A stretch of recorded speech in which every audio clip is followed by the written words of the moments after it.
And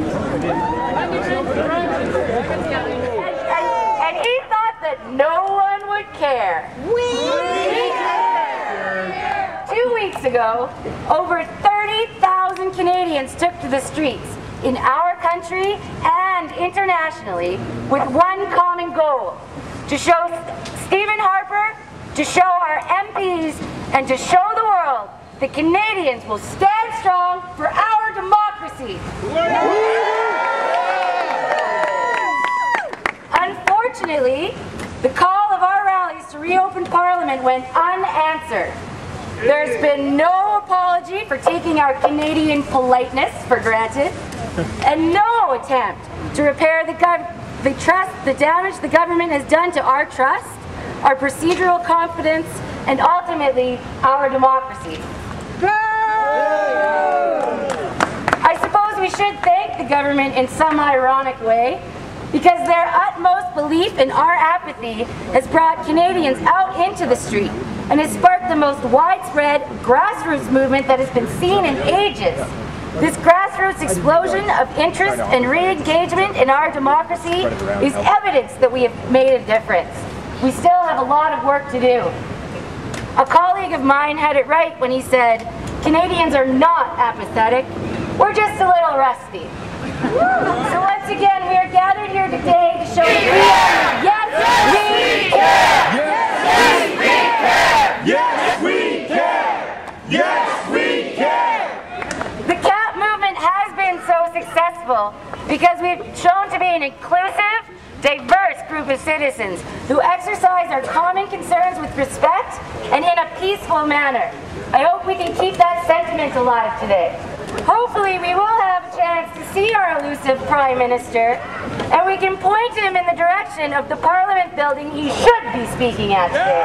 To keep us active and participating in the spirit of democracy, we've brought along some games for you all to play. Democratic games, if you will. It seems only fair, since our Prime Minister is on vacation and playing cynical games with our democracy, we thought it'd be nice for us to have some fun too. We will play Pin Harper on Parliament. It seems he's quite lost as to where he belongs, so maybe we can point him back there, blindfolded and dizzy. If we can do it, he shouldn't have too much trouble.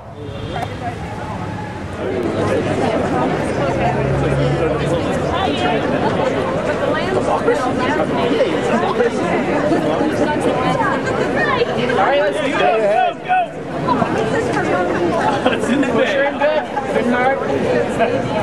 Nicely done. It's not too challenging. It can't be much more. We can throw him into Hudson Bay. That's fine. With this in mind, it's time to let him know we are here. Let's carry our voices right into the Queen's chamber. Hey, hey! Ho, ho! Pro-democracy, not pro-rogue! Hey, hey! Ho, ho! Pro-democracy, not pro-rogue! Hey! Ho, ho!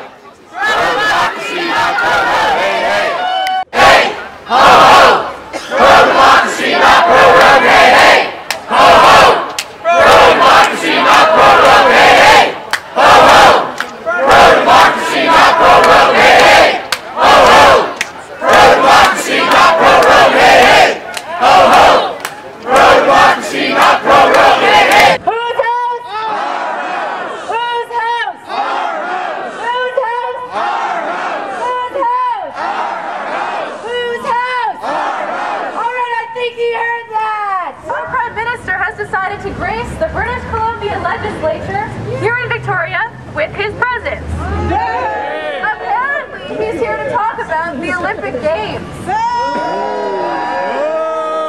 Is this because he's done playing games with our democracy? Is he lost? Loser! Is he here to shut down this house as well? Did he forget which house he's supposed to work at? Well, we haven't. No.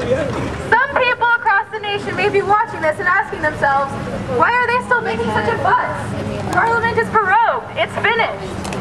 No. Well, Parliament may be prorogued, but this issue is not finished. No. As long as abuses of our democratic principles which Canada was founded are allowed to continue, this issue will never be finished. Never! We are here today to stand up for our country. When our own Prime Minister refuses to stand up for Canada, then it becomes our right, no, our responsibility to do so. Stephen Harper has shut down Parliament with the most paltry excuse imaginable. He needs 3 months to formulate a new economic plan.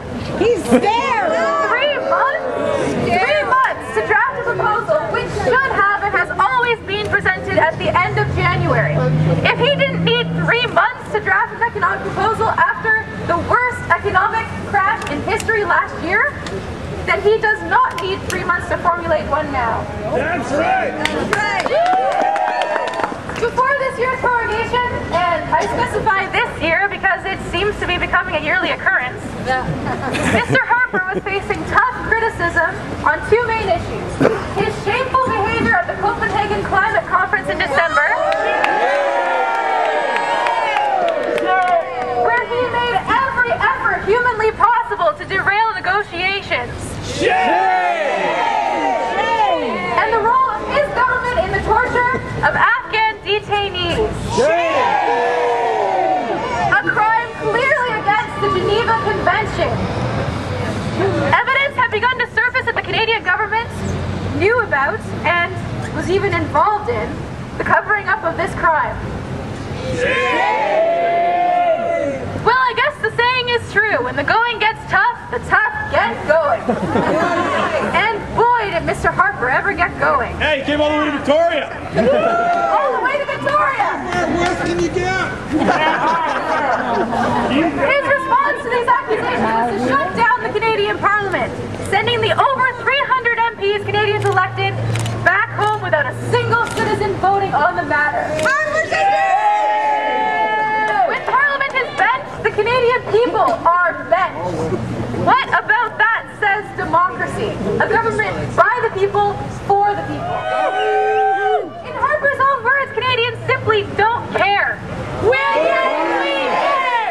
Yes, we care! Yes, we care! Yes, we care! Yes, we care! Yes, we care! Yes, we care! Yes, we care! Canadians are waking up thanks to these cynical and anti-democratic tactics. This isn't Stephen Harper's Canada, folks. It's our Canada. We're taking to the streets and the internet by the thousands, encouraging our friends and family to join us. We may be rusty, but Mr. Harper's autocratic decisions have inspired us to stand up and reclaim this democracy for ourselves. This is what democracy looks like! This is what democracy looks like! This is what democracy looks like! This is what... He has unwittingly sparked a national movement, one which will continue on long after March 3rd as Canadians advocating political participation. CAPP is not going to abandon this issue. We are going to be standing up for the democratic rights of all Canadians and advocating participation in our political system, which is absolutely crucial. On that note, I have some words of wisdom to share with you from a well-known politician. Many of our most serious problems as a country can be traced to the apathy and non-involvement of Canadians in public affairs, and to decisions that too frequently ignore the popular will. We believe in accountability of elected representatives to the people who elect them, and that the duty of elected members to their constituents should supersede their obligations to their political parties. Who said that? Does anybody know? Harper! That's right, Stephen Harper himself!